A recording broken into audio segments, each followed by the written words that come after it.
Hello students, today's topic is pollen pistil interaction.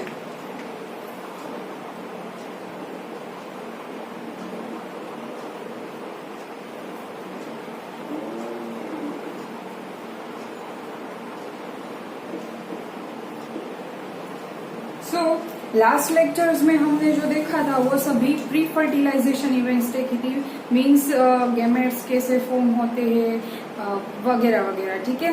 Now during fertilisation क्या process होती है वो देखना है, एंड पोस्ट फर्टिलाइजेशन इवेंट्स में क्या होगा वो देखना है.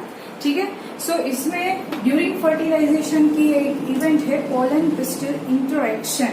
ठीक है. जो ड्यूरिंग फर्टिलाइजेशन होता है, ड्यूरिंग फर्टिलाइजेशन. ओके. सो हमें पता है पिस्टिल का स्ट्रक्चर पता है. There is one upper part is known as stigma and the other one is style. ठीक है. We are going through the initial events. Okay. So this is the stigma and this style, and the next post fertilisation events we study further. ठीक है. So pollen grains, when they are shedding on the stigma, they comes in the contact with pollen grains shedding from the anther, they comes to the stigma part. ठीक है. वहां पे वो attach होगा. ठीक है.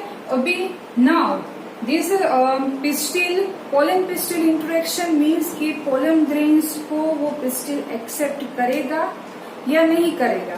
ठीक है. This pollen grains are of right type और रॉन्ग टाइप, कि उसके बीच में फर्टिलाइजेशन होना चाहिए या नहीं. ठीक है. अगर वो सेल्फ इनकम्पेटिबल है मीन्स सेल्फ पॉलिनेशन वहां पे नहीं होना चाहिए, जैसा हमने आउटब्रीडिंग डिवाइसेस में देखा था वैसे. ठीक है. और अदर स्पीसीज से है, अगर वो पोलन ग्रेन्स जो है वो अदर स्पीसीज से है तो वो रॉन्ग टाइप होती है. ठीक है. और क्रॉस पॉलिनेशन में अगर सेम स्पीसीज से आता है तो वो राइट टाइप है, और उसको एक्सेप्ट कैसे करना है वो पिस्टिल डिसाइड करता है. ठीक है.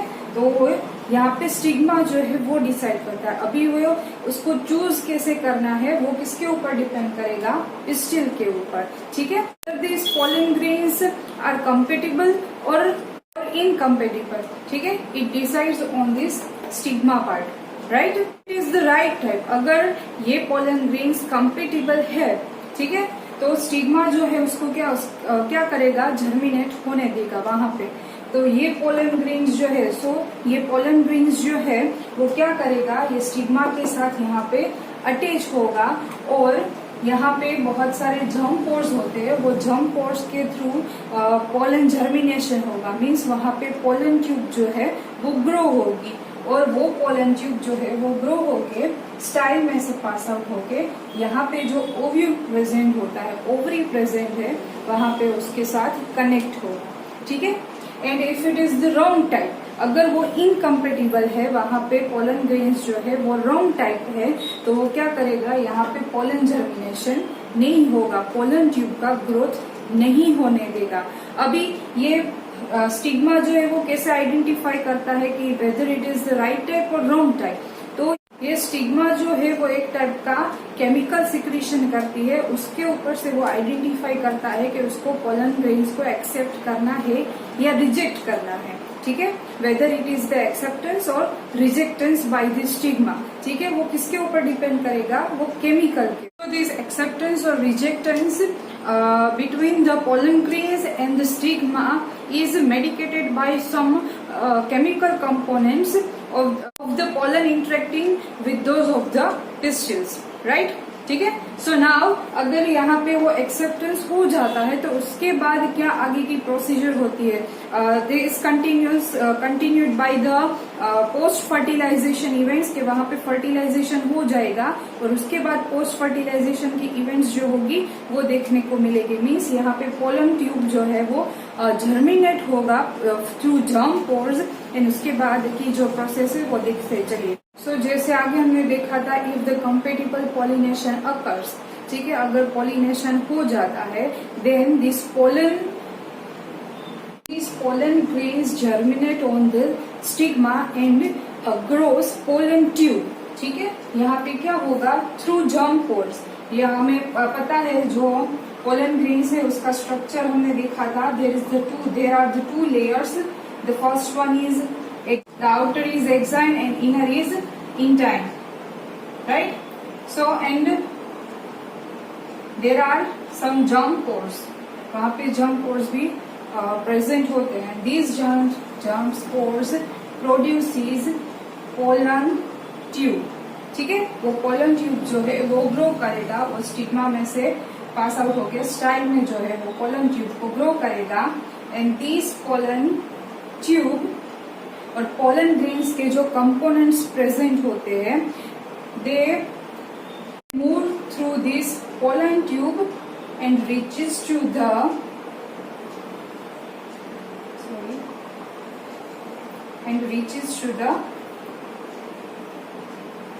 यहाँ पे जो ओव्यूल प्रेजेंट है वहां पे. ठीक है, यहाँ पे वो मूव होगा.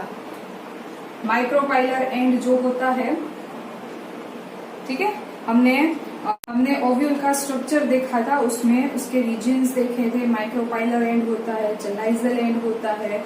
ठीक है, उसमें आफ्टर उसका स्ट्रक्चर देखा था, उसमें 2 synergids and 1 egg cell produce होता है. And the chalazal end produces 3 antipodal cells. ठीक है, तो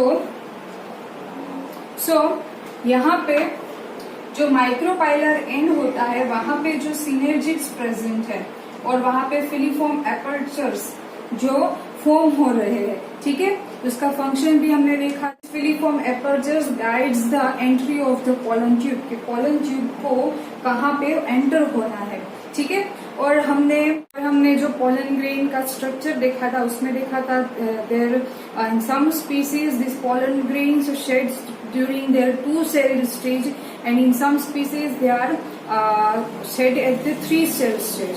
ठीक है, तो 3-celled स्टेज होता है, उसमें 2 मेल गेमेट्स जो होते हैं वो फॉर्म होते हैं, right. So these pollen tubes carry their 2 male gametes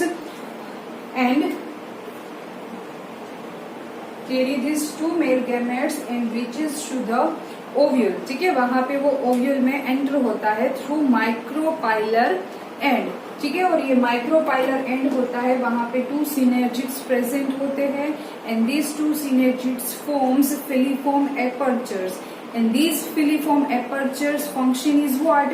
These filiform apertures guides the entry of the pollen tube. ठीक है, वो pollen tube की entry उसको कहाँ पे करवानी है उसको वो guide करेगा.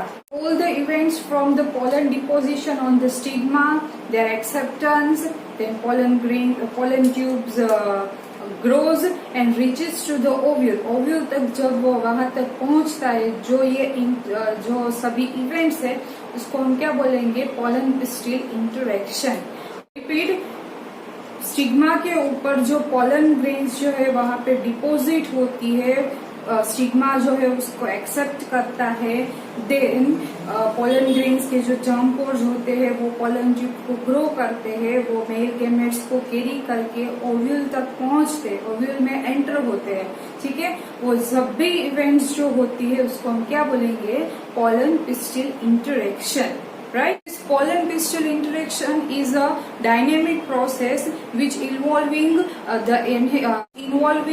the promotion or inhibiting the process of pollen grains. ठीक है, and these knowledge is gained by the plant breeders. ये knowledge जो है वो plant breeders ने gain किया है कि कैसे वो acceptance होता है, कैसे वो rejection होता है. ठीक है, and this process is manipulated by.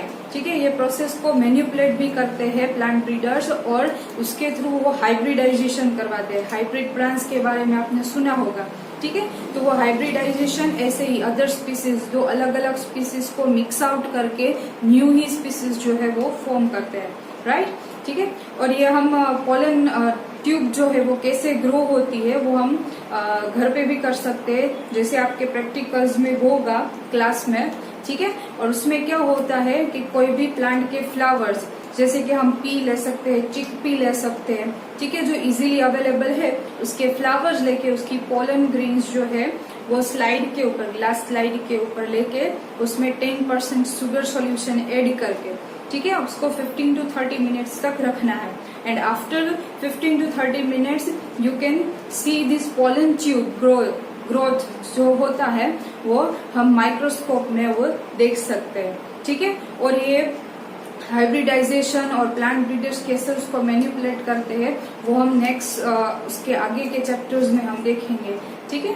तो ये प्लांट ब्रीडिंग प्रोग्राम्स जो चैप्टर आएगा उसमें हम देखेंगे, ठीक है। तो ये पोलन पिस्टिल इंट्रैक्शन था, ठीक है। नेक्स्ट लेक्चर में हम देखेंगे आर्टिफिशियल हाइब्रिडाइजेशन के बारे में।